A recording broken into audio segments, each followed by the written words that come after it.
Hola chicos, empezamos con la clase 3 en la que vamos a ver la fotofosforilación, es decir, la fabricación de ATP en la fotosíntesis utilizando la luz. Vamos a ver en esta clase el concepto de fotofosforilación que os puede salir en selectividad y os puede salir también qué es la fotofosforilación acíclica, qué es la cíclica.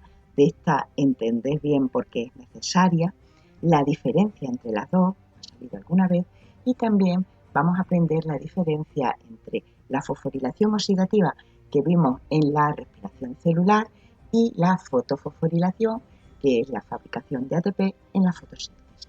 Comenzamos.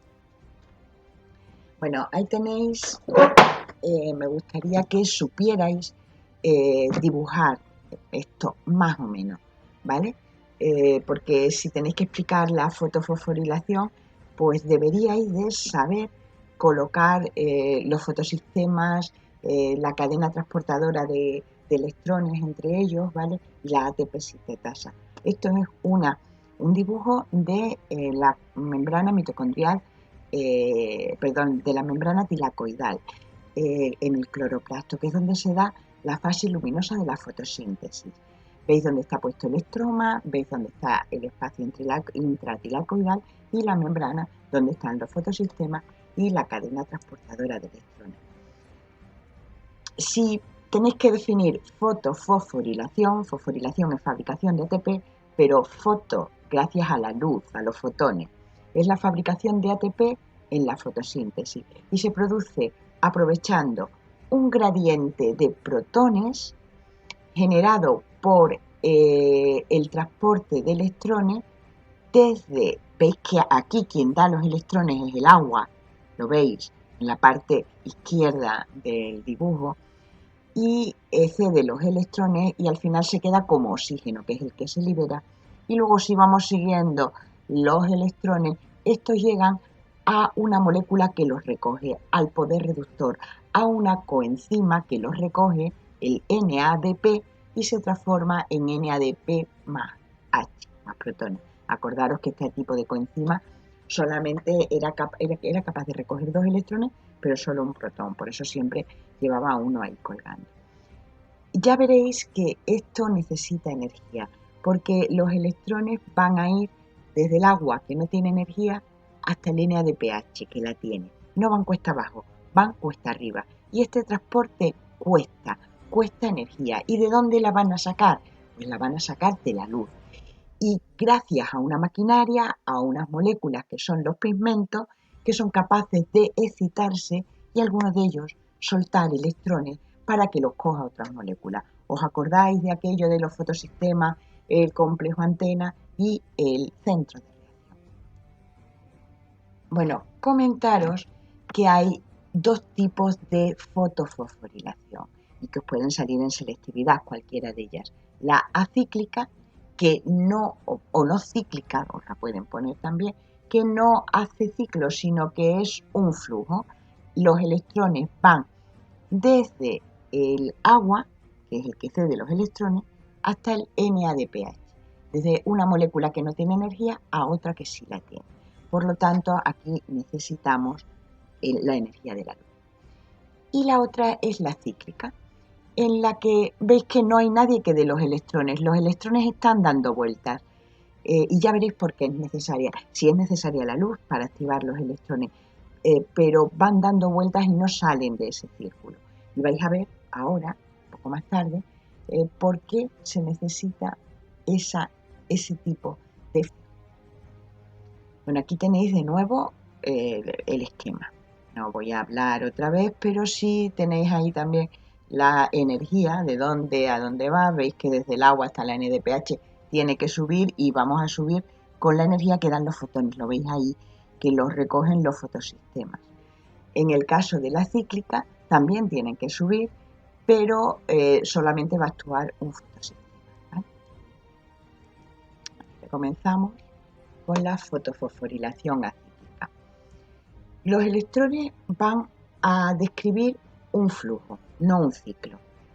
Van a entrar, los va a ceder el agua y van a salir los va a recoger el NADPH.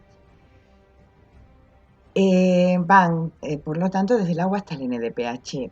Se fabrica, si os dais cuenta, mirad, se fabrica ATP, ¿lo veis? La ATP sintetasa fabrica ATP y se fabrica poder reductor. En este caso, el poder reductor no es NADH, que es el que se utilizaba en la fosforilación oxidativa de la mitocondria para ceder los electrones. En este caso, como es un proceso anabólico, se utiliza NADPH. Además, veis que se rompe el agua para ceder los electrones, se hidroliza el agua y eso va a hacer que por una parte se suelten electrones, por otra protones y por otra salga oxígeno, que es el oxígeno que sale en la fotosíntesis. Es ahí, del agua, de donde proviene el oxígeno. Y para la fotosíntesis es un desecho que luego la planta pues, puede utilizar para la respiración y que nosotros agradecemos mucho al mundo autótrofo, al mundo vegetal, que lo fabrique, porque gracias a ellos estamos aquí los organismos que hacemos respiración aeróbica. Gracias a ello tenemos oxígeno en nuestra atmósfera. Si os dais cuenta, se utilizan los dos fotosistemas, el fotosistema 2 primero y después el fotosistema 1. Acordaros que la nomenclatura era por el primero o el segundo que se descubrió, no por cuál empieza antes, ¿vale? Bueno, pues mira, un fotosistema y otro. Vale, más cosas. Vamos a ver qué es lo que ocurre. Vosotros lo dibujáis y lo vais contando por paso. 1. ¿Qué es lo primero que ocurre? Bueno, pues llega la luz y el complejo antena, ¿vale? Eso que veis ahí es un fotón, absorbe la energía de la luz. Ya sabéis que el complejo antena estaba formado por muchos pigmentos para poder captar cualquier fotón que llegara.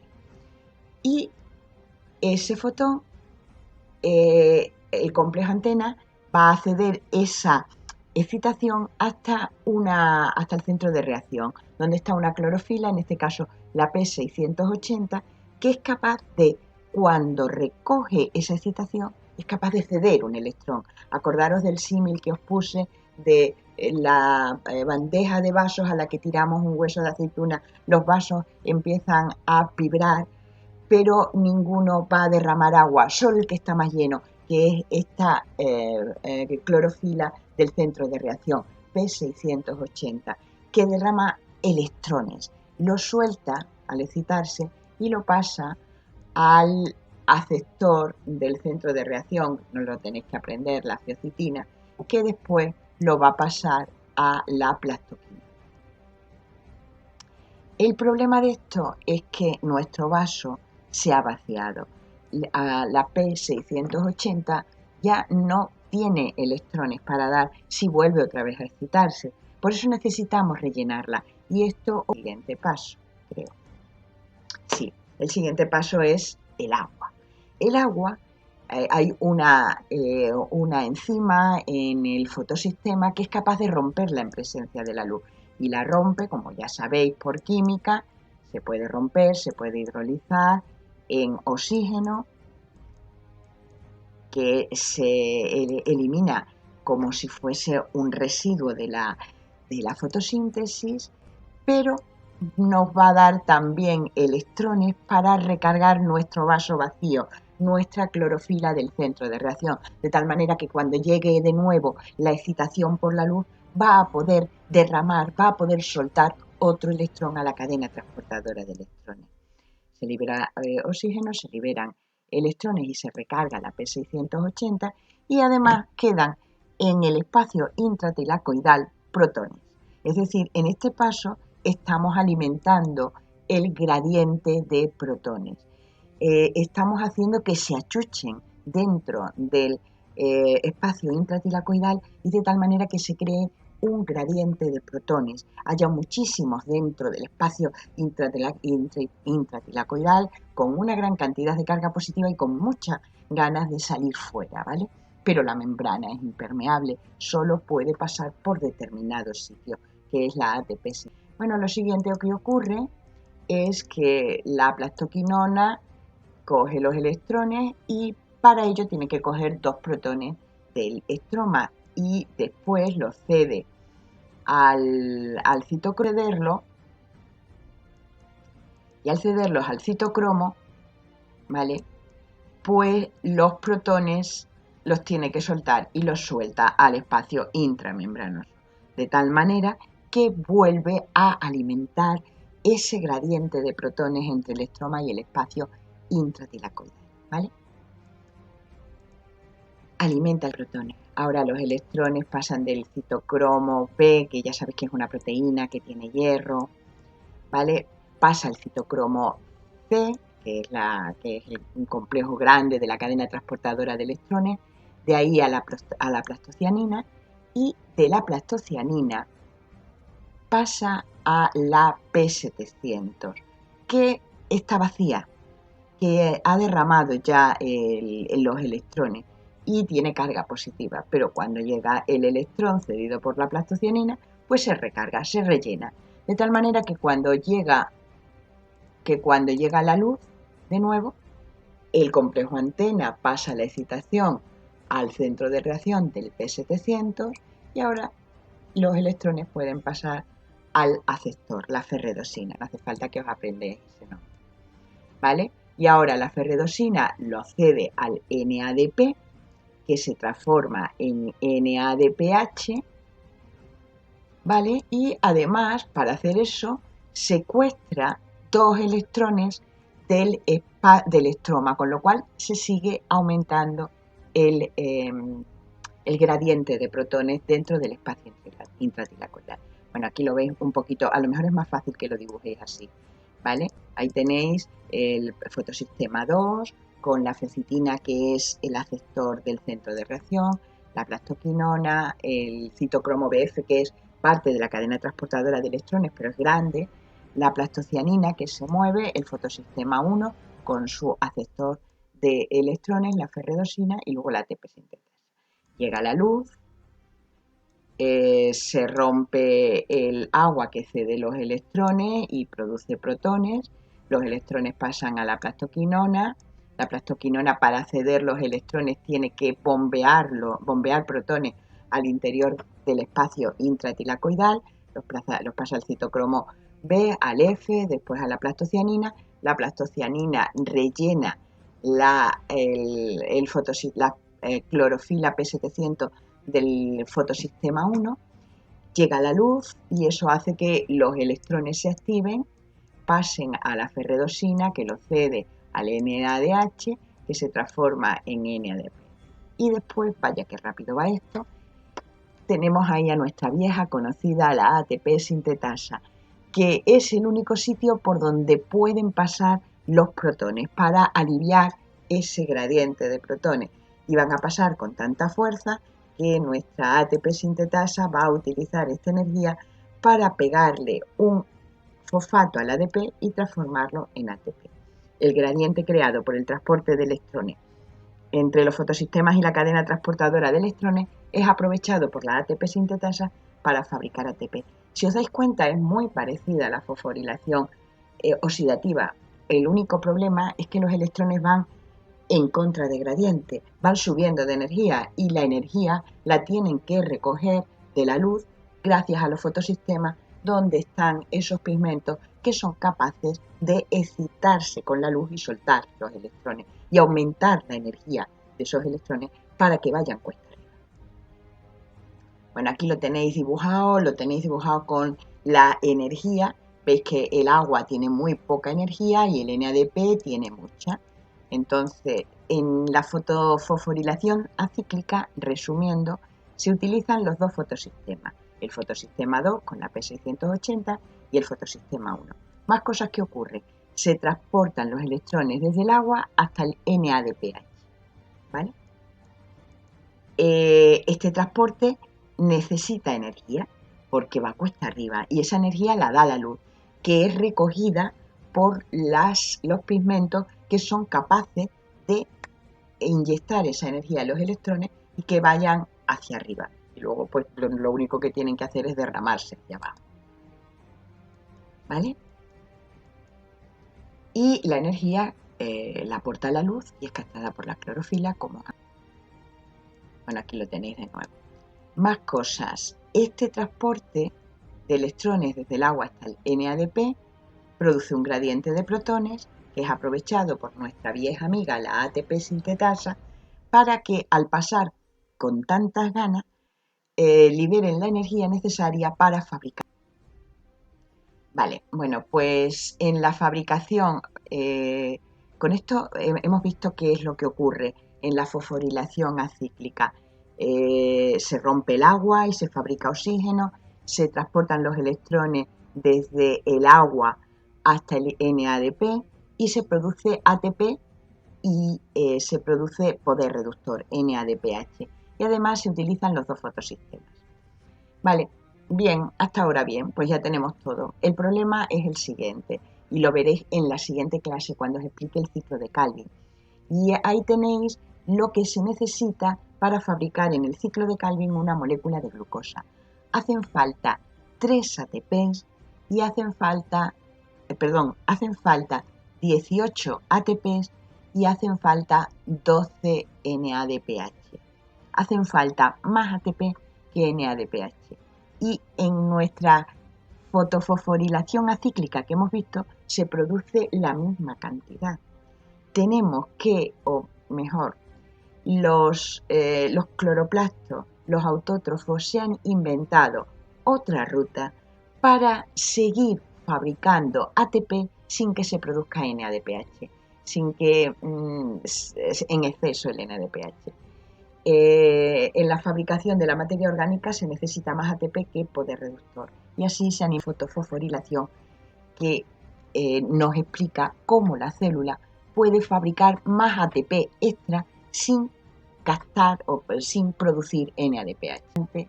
Lo que conocemos como, ahí está mal, fotofosforilación cíclica. Aquí va, ahora voy. Bueno, pues nada, aquí os estoy poniendo el resumen que os he hecho antes, perdonad por el lío. La fotofosforilación acíclica, como hemos dicho antes, acíclica, ¿eh?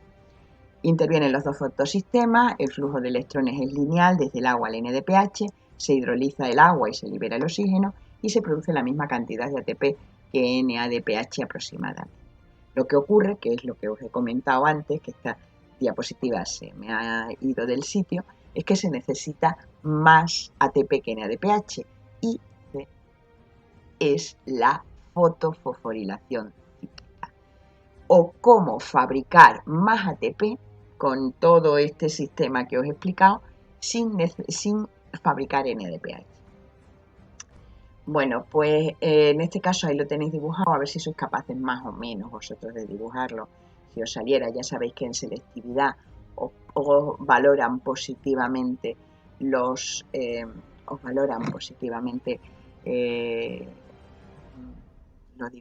los dibujos. La fotofosforilación cíclica es un ciclo, lo veis ahí, ¿vale? Veis que nada más que tengo pintado un fotosistema, el fotosistema 1, del 2 nos olvidamos, pero es que en el 2 pasaban cosas importantes, como por ejemplo que se hidrolizaba el agua y que salía oxígeno y que se cedían electrones. Ahora no hace falta ceder electrones porque no van a salir de ese círculo, ni se va a fabricar NADPH.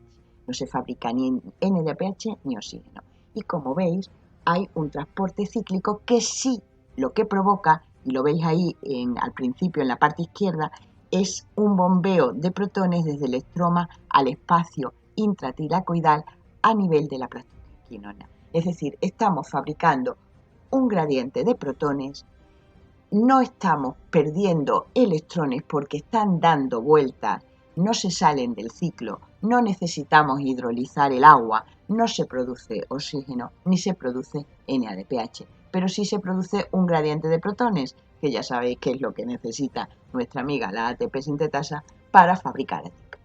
No sé si lo habéis entendido. Bueno, fotofosforilación cíclica o cómo generar ATP sin generar NADPH. Los electrones hacen un recorrido cíclico.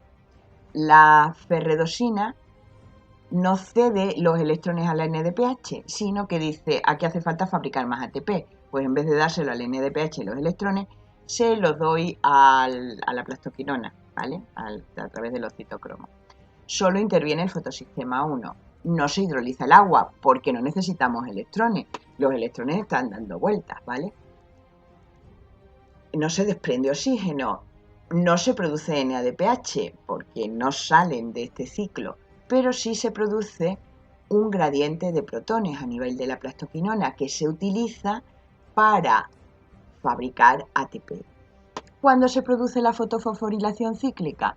Cuando hay un desequilibrio entre la cantidad de ATP y NADPH, es decir, queda poco ATP, pues entonces se fabrica ATP, ¿vale? Bueno, a ver si lo hemos entendido. Estas son preguntas que venían, yo creo que en los apuntes.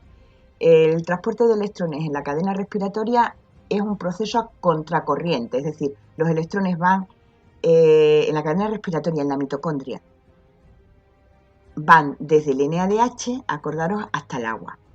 Esto hace que, como van cuesta abajo, pues van perdiendo energía y esa energía se transfiere al ATP. No lo entendemos bien. Pero en cambio, en la fase luminosa acíclica van al contrario, van desde el agua hasta el NADPH, van en contra de gradiente de energía, van de menos a más energía. Y a pesar de esto se sintetiza ATP. ¿Cuál es la explicación? Pues que se está utilizando la energía de la luz y tenemos todo un mecanismo con los pigmentos para captarla. ¿Por qué se produce la fotolisis del agua, es decir, la rotura con luz del agua? Pues para que se rellene la clorofila del centro de reacción, para que el agua ceda los electrones para que se fabrique NADPH, que vamos a utilizarlo después, y para que ese transporte de electrones provoque un gradiente de protones. Es necesario electrones y eso los da el agua. Y el agua al final se transforma en electrones, protones y oxígeno que se liberan. ¿Qué característica hace que los pigmentos fotosintéticos sean aptos para la fotosíntesis? Pues los dobles enlaces conjugados. Son moléculas que cuando le llega la luz se excitan y hace que los electrones suban de energía. ¿Podría haber fotosíntesis con solo el fotosistema 2, el primero? No, porque necesitamos un segundo impulso de energía con el fotosistema 1 y ceder los electrones al NADPH. Si no hay poder reductor, no va a haber ciclo de Calvin. Señala todas las diferencias, eso lo vamos a ver ahora. Os puede salir, siento no haber completado el cuadro, pero espero que vosotros lo tengáis completo en vuestro cuaderno. ¿Cuál es la función de la fotofosforilación acíclica? Pues la función es la de fabricar ATP y poder reductor NADPH, y de la cíclica solamente fabricar ATP, el ATP extra que se necesita en el ciclo de Calvin. ¿Qué fotosistemas actúan en la acíclica? 2, el fotosistema 1 y el fotosistema 2, perdón, al revés, el 2 y el 1, porque van en distinto orden. Y en la cíclica solamente el fotosistema 1, ¿vale? Se necesita que se rompa el agua. El transporte en la cíclica es un flujo que va desde el agua hasta el poder reductor, NADPH, y en la cíclica es un transporte cíclico. La ferredosina, en lugar de darle los electrones al NADPH, lo cede de nuevo a la plastoquinona y van dando vueltas. ¿Se produce oxígeno en la cíclica? Sí, porque hace falta romper el agua para tener electrones para poder transportarlo y llevarlo hasta el NADPH. Y en la cíclica no hace falta oxígeno porque los electrones no se gastan, están dando vueltas. ¿Se produce NADPH en la acíclica? Sí. ¿Se produce NADPH en la cíclica? No. Esos electrones no llegan al NADPH, sino que se utilizan en dar vueltas para fabricar un gradiente que se pueda utilizar para fabricar más ATP, que es lo que quiere la fotofosforilación cíclica. ¿Se produce ATP en la cíclica? Sí. ¿Se produce ATP en la cíclica? Sí.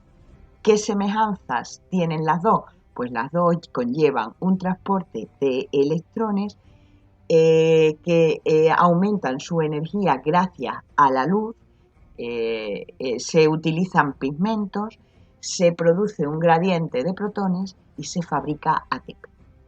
¿Vale? Y otra pregunta que os puede salir en selectividad, y ha salido, las pondré al final del tema para verlas todas juntas, es la diferencia entre fosforilación oxidativa en mitocondria y fotofosforilación en cloroplastos.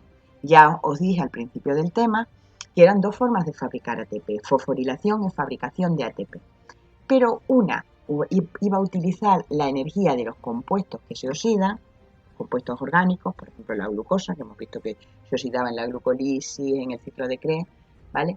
Y la otra es por la energía que da la luz y que la transformamos con todo esto que hemos visto en ATP. Entonces, la fosforilación oxidativa es fabricar ATP, ¿vale? Y la fotofosforilación es fabricar ATP y fabricar NADPH para la fase oscura de la fotosíntesis, para fabricar materia orgánica a partir de ahí. ¿Dónde tiene lugar la fosforilación oxidativa? Pues tiene lugar en la membrana interna de la mitocondria. Y la fotofosforilación, ay, esperad que estoy hablando, mirad qué bien, ahí está todo. En la membrana tilacoidal. ¿De dónde proceden los electrones transportados? En la fosforilación, pues vienen de todas las oxidaciones que ha sufrido la glucosa, de la glucolisis, de la descarboxilación oxidativa del piruvato y del ciclo de Krebs, que salían un montón de NADH, mientras que en la fotofosforilación los electrones vienen del agua o de otros dadores de electrones, en el caso de algunas bacterias que tienen una fotosíntesis anosígena. Ahí está. El transporte de electrones en la fosforilación va desde el NADH hasta el oxígeno. En la fotofosforilación, veis, va cuesta abajo. El oxígeno luego se transforma en agua. Y en la fotofosforilación va cuesta arriba, desde el agua hasta el NADP. La energía de los electrones en la fosforilación va de sustancia más energética a menos energética, y en la fotofosforilación va al revés. Por eso en la fotofosforilación necesitamos la luz. Más cosas. Procedencia de la energía para el transporte de electrones. La energía procede de la materia orgánica, ¿vale? Procedencia de la energía para el transporte de electrones, pues de la materia orgánica que se oxida, mientras que en la fotofosforilación la energía la da la luz. En la fosforilación no se necesitan pigmentos porque no se necesita gastar luz, porque los electrones ya tienen energía. En la fotofosforilación se necesita pigmentos para captar la luz y aumentar la energía de los electrones que se van a transportar. El poder reductor de la fosforilación es el NADH, el de la fotofosforilación es el NADPH.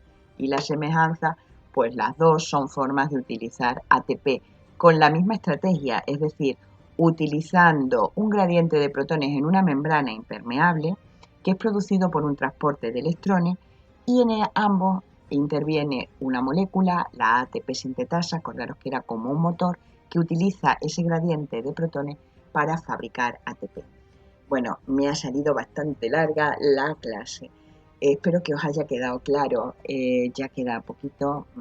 Nos vemos en la siguiente.